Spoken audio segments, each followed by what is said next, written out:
এখন আমি যাচ্ছি বড় পিসি বাড়ি। বড় পিসিদের বাড়ি হয়েছে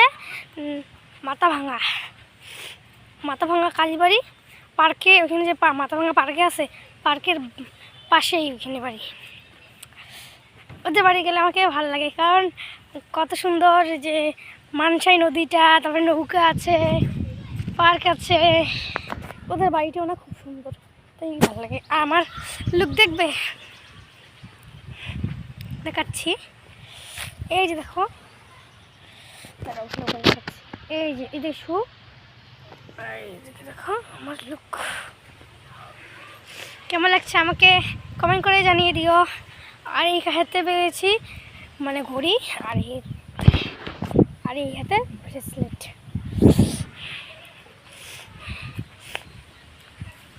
চলো যাই, দেখি কি হাওয়া। পিসি ওরা আসছে, ওরা আছে হাই রোডে। তো বন্ধুরা, রাজ আর ওর বাবা আগে গিয়েছে, এখন আমি আর রাশি যাব। তো বন্ধুরা, আজকের ব্লগটা আমি এখান থেকেই শুরু করছি। তোমরা দেখতে থাকো, আশা করি খুব খুব ভালো লাগবে। তো দেখো, বাড়ি ঘরে তাড়াতাড়ি করে কাজকর্ম করে তো রেডি হয়ে নিয়েছি। আমরা যাব বড় ননদের বাড়িতে। আর কেন যাচ্ছি, এই যে দেখো ব্যাগ বেডিং পত্র নিয়ে। তো কেন যাচ্ছি অবশ্যই গিয়ে তোমাদের সঙ্গে শেয়ার করবো, ঠিক আছে? আর এইদিকে রাজ ওর বাবা আর ছোটো পিসা আগে চলে গেছে বাইকে করে। এখন আমি আর রাশি আর ওর ছোটো পিসি আমরা যাব। আর টোটো দাঁড়ান। তো ঠিক আছে, এইদিকে টোটো এসে গেছে, তাড়াতাড়ি করে টোটোতে উঠে পড়ি, পরে শেয়ার করব। এই যে আমরা টোটোতে উঠে পড়েছি, ব্রিজ পার হইলাম মাত্র। এখন যাব হাইরোড চৌকুতিতে। হাইরোডে আবার ওইদিকে মানে হসপিটাল মোড়ে, ওখানে আবার আমার ছোটো ননদ ভাগিনাটা আছে, একসঙ্গেই আমরা যাবো।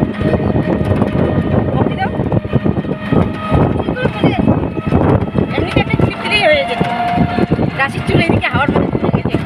আর আজকে না একটু হাওয়াও বেশি আছে, কিন্তু ঠান্ডা ঠান্ডা লাগে, তো সেজন্য এইদিকে হালকা পাতলা একটু সোয়েটার করে নিয়েছি, ঠিক আছে? এই যে ওর মাও এসেছে, টোটো করে এখন যাবো আমরা হিমঘর চৌকুতিতে। ওখানে অটো ধরে তারপরে আমরা যাবো। টোটোয় উঠছি, আমরা যাবো।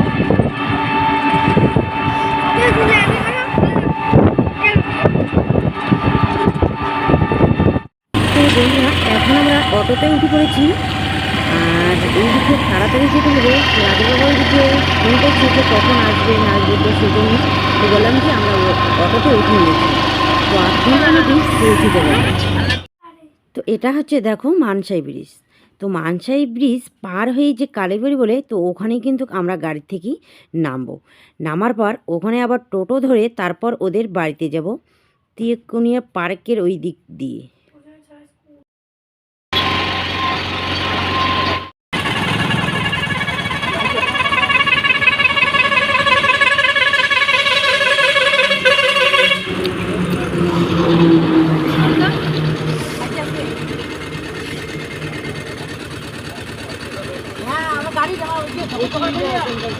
বন্ধুরা, আমরা এইদিকে অটো থেকে নেমে আবার টোটোয় ধরে নিয়েছি। তো এখন আমরা যাচ্ছি ওদের বাড়িতে। আর এইদিকে দেখো তরমুজ বাগান, কিছুই দেখা যায় না।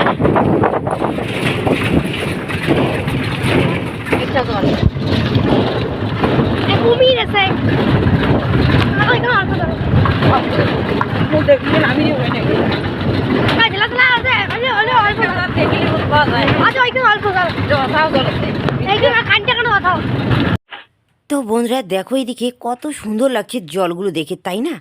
আর এইদিকে নদীর পাড়ে পাড়ে অনেকটা দূর ওদের বাড়ি কিন্তু যেতে হয়। আর হেঁটে হেঁটে গেলে কিন্তু আরও ভালো লাগতো, কিন্তু করার কিছু নেই, টোটো ধরে নিয়েছি যেহেতু অনেকটা পথ যেতে হবে। আর রাস্তাও কিন্তু এইদিকের খুব খারাপ। তো ফাইনালি বন্ধুরা চলে আসলাম আমরা এই যে মানসাই নদীর পাড়ে। তো এখানে এসে খুব ভালো লাগছে। আর এইদিকে কি হাওয়া উঠেছে কি বলবো। আর জলের একদম খলখল শব্দ শুরু হয়েছে, হওয়ার জন্য একদম থাকাই যায় না। আর এইদিকে দেখো তরমুজ ক্ষেত। কালকে ভালো করে তোমাদের সঙ্গে শেয়ার করব, কারণ এইদিকে সময়ও নেই ওদের বাড়িতে যাওয়ার। এইদিকে সময় হয়ে গেছে, কারণ 11টা প্রায় বেজে গেছে। কালকে এসে তোমাদের সঙ্গে ভালো করে শেয়ার করবো, কারণ আমরা টোটোতে যাচ্ছি।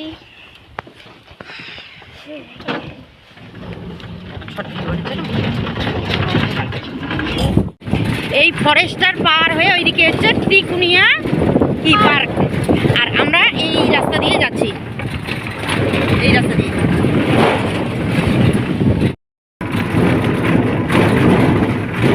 এদিকে পার্ক আছে, কালকে যাবো। এই তোমার সামনে শেয়ার করবো।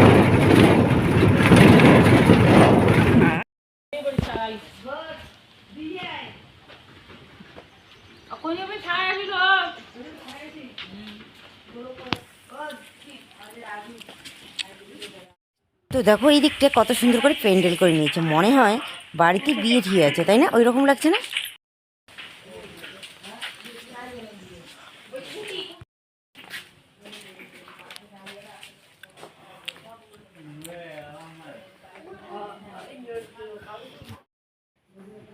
তো ফাইনালি বন্ধুরা চলে আসলাম এই যে বাড়িতে।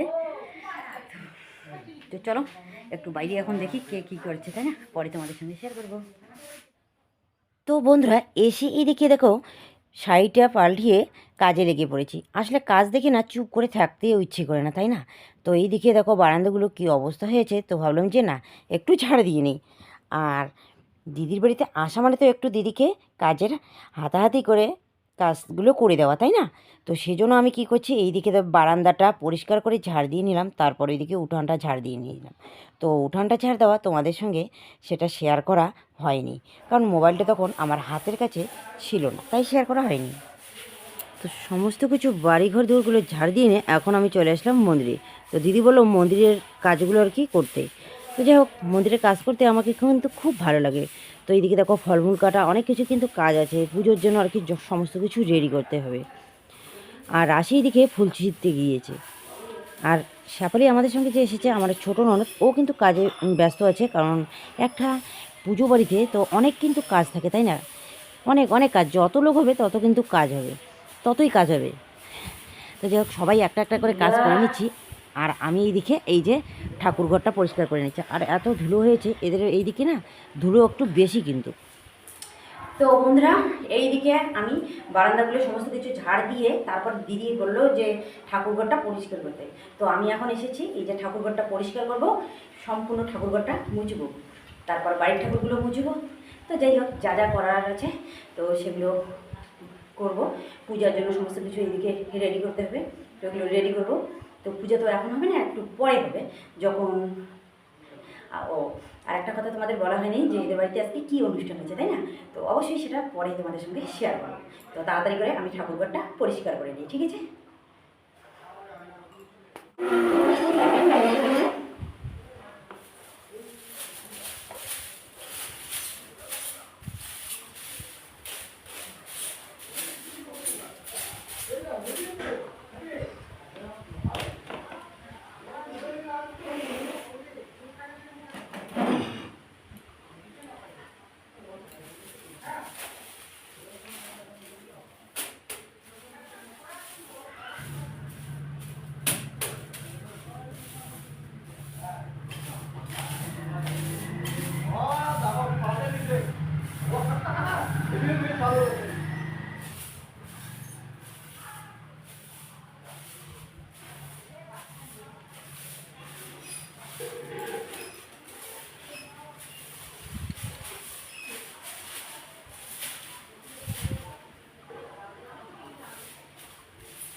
ওই দিকে ঝাড় দেয়, আবার ওই দিক থেকে হাওয়া আসে, আবার ঘরটা একদম সম্পূর্ণটা একদম ভর্তি হয়ে যায়, ভালো করে ঝাড় দেওয়াই যাচ্ছে না। দেখো কি অবস্থা। মন্দিরটা তো ঝাড় দেওয়া হয়ে গেল, তো মন্দিরের বাইরের দিকটা আমি এখন ঝাড় দিয়ে নিচ্ছি। আর বাইরের দিকটা দেখো এইদিকে বাইরের উঠোন কিন্তু ওই দিকটা বন্ধ করে দিয়েছে, বাড়ির এইদিকে আর কি রাস্তা করে নিয়েছে। তো নিচটা এইদিকে ঝাড় দিয়ে নিচ্ছি আমি। আর এত ধুলো আর এত হাওয়া উঠেছে কি বলবো যে। আর সম্পূর্ণ মন্দিরটা ঝাড় দেওয়া, তারপরে এইদিকে মুছে নেওয়া হয়ে গেছে। তো প্রথমে ছাপ জল দিয়ে পরিষ্কার করে মুছে নিয়েছি, তারপর একটা শুকনো ন্যাকড়া দিয়ে মুছে নিয়েছি। তারপরে এদিকে অনেকগুলো ঠাকুরের বাসন কুসন ছিল, ওইগুলো মাজা হয়ে গেছে। তারপর ছোট ছোট কতগুলো আছে এইগুলো এখন আমি মাজা ঘষা করে নিচ্ছি। আর এদিকে প্রদীপদানিটাও পরিষ্কার করে নিয়েছি। তো আমরুল ঘাস যে আছে, টক ঘাসগুলো, ওইগুলো দিয়ে পরিষ্কার করে নিয়েছি। তো যাই হোক, এইদিকে দেখো কত সুন্দর লাগছে সামনের দিকটা মন্দিরে, তাই না? তো মন্দিরটা যখন তুলেছে, তো এই ঘরটা আছে, তো সেই জন্য কিন্তু এইদিকে অর্ধেকটা ঘর এইদিকে পড়েছে। ঘরটা যখন সরাবে তখন কিন্তু মন্দিরটা না দেখতে আরও সুন্দর লাগবে কিন্তু। আর কেমন লাগছে মন্দিরটা তো অবশ্যই কমেন্ট করে জানিয়ে দিও। আর আমি এই শাড়িটা পরেছি, কেমন লাগছে তো সেটাও অবশ্যই বলবে কমেন্ট করে। এইদিকে ঠাকুরের বাসন কুসন মাজা তো হয়ে গেছে সবগুলোই প্রায়। তো তারপর আমি এইদিকে ফলমূল কাটবো, তো অনেক কাজ আছে কিন্তু। দিদি বলে যে এইদিকে তাড়াতাড়ি করে ফলমূলগুলো কাটতে, কারণ পুজোর সময় ওইদিকে হয়ে গেছে প্রায়। তো আগে সব কিছু রেডি করে রাখা ভালো। তো আমার এইদিকে ঠাকুর ঘরের কাজ শেষ, এখন দিদি পূজাটা দিয়ে নেবে। ফল কাটা সমস্ত কিছু রেডি করে নিয়েছি, দিদি এসে শুধু পূজাটা দিয়ে নেবে। তো চলো এখন যাই, ওইদিকে সবজি কাটছে, ওইদিকে একটু শেয়ার করি। তো ওইদিকে ঠাকুর ঘরের কাজ শেষ, এখন আমরা সবাই মিলে, এটা হচ্ছে যে নাইটি পরার আছে, এটা হচ্ছে আমার বড় ননদের যা, আর এটা হচ্ছে আমাদের নাতনি হবে আর কি, সবাই মিলে এইদিকে আলুগুলো ছুলে নিচ্ছি। আশীর্বাদ করবে, এখানে লোকজন বসবে, তাই এখানে চেয়ার রেখেছে। আর ওইদিকে দেখাচ্ছি রান্না বান্না হচ্ছে, অনেক কিছু হচ্ছে।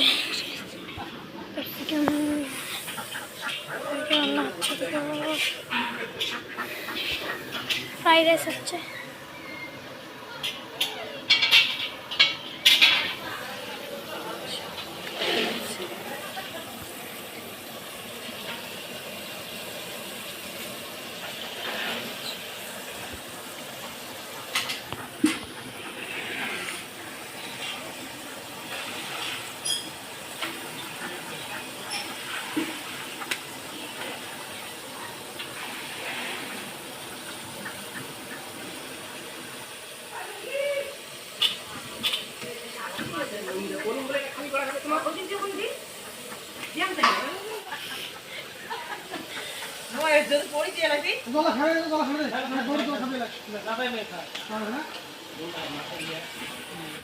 আস্তে আস্তে আমি এইদিকে আসলাম।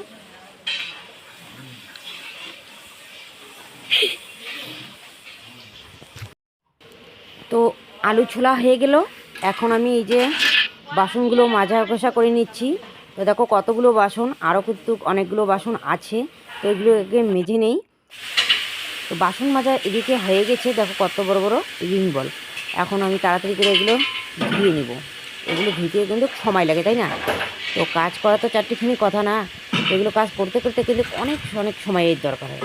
তো তখন থেকে তো এইগুলো আগে থেকে আর কি, তখন থেকে না বলছি, আগে থেকে এগুলো আর কি পরিষ্কার করে রাখলে একটু ভালো হয়, তাই না? তখন আর কি তাড়াহুড়ো হবে না। তো সেই জন্য তাড়াতাড়ি করে এই যে কাজগুলো করে করে নিচ্ছি। তো সবাই কিন্তু কাজ করছি, তো সবারটা তো আর শেয়ার করা হয় না, কারণ সবাই তো এগুলো পছন্দ করে না, সবাই আবার ক্যামেরার সামনে আসতে চায় না। তো সেই জন্য সবারটা আর কি আমি শেয়ার কিন্তু করিনি। তো আমি যা যা করছি তো সেটাই কিন্তু শেয়ার করে নিচ্ছি। তো এখন আমি এই যে কয়েকটা কলা পাতা ছিঁড়ে নিলাম পূজার জন্য। আর এটা হচ্ছে আমার বড় ননদের ননদ। তো যাই হোক, দিদির ননদ তো আমার দিদিই তো হবে। এই যে ফুল তুলে নিল। তো বন্ধুরা, এদিকে তোমাদের দাদাভাই আর কি কাজে ব্যস্ত ছিল, তো রান্নাবান্নার ওইখানে ছিল, তোমরা তো দেখলেই। তো এখন একটু সাজুগুজু করে নিয়েছে। তো বললাম যে আসো একটু ফটো আর কি উঠি। তো উঠতেই চাইছিল না জানো, তবুও জোর করে সবাই বলল। তারপর আমার সামনে দেখো আসছে, মানে ক্যামেরার সামনে আসতে ওর নাকি লজ্জা লাগে, তো সেই জন্য কিন্তু আসে না। দেখো মুখটা ঘুরিয়ে নিল, কেন যে ও এইরকম জানি না আমি, এত লাজুক।